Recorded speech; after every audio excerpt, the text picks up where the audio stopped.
Good evening and welcome to TL Physics, and today I'm going to talk about power.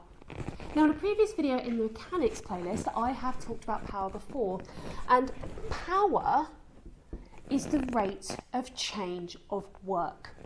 So it's work divided by time. Now, in an electrical circuit, the energy is due to the electric potential. Energy over charge.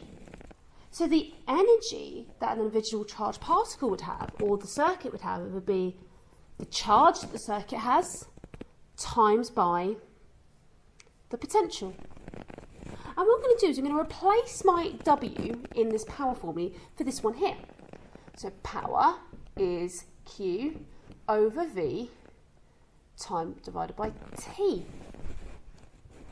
Now, charge, okay, or current, more importantly, current is the rate of change of charge. And what I've got there is I've got Q divided by T here, and I can replace that with current. So I end up with the formula power is I times V, or the PIV equation as it's sometimes known. But the power is how much energy potential there was to how many charged particles are flowing around per second. Now, there are other things that you can do with this formula too. You can replace other elements of this using Ohm's law. We know that current and potential are related by this formula here, V equals IR. And I'm going to replace this V here with this one here, and I get P equals I times R, so I end up with P equals I squared R, and this is another power formula. Let's do something a bit different. Let's rearrange this to equal I is V over R. I'm going to replace my I in this power formula here. So power is V over R times by V, which is V squared over R. And these formulae here, so this PIV equation, this I squared R, and this V squared over R, are extraordinarily useful when you're looking in circuits and looking at the power dissipated. It doesn't matter which one you use the one you have the most information for. So if you know the potential difference across a resistor and its resistance, and you want to know its power, you can use this one. However, if you wanted to use V equals IR to find the current and then use this formula, that's also okay.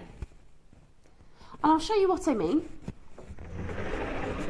If I have a resistor, that's 10 ohms, okay, and I have 2 amps going through it, I could work out the power in it. I know the current and I know the resistance. So P equals I squared R. So I squared, 2 squared is 4, times by 10, so that's 40 watts. Now, let's say I decided to work out the potential across this thing.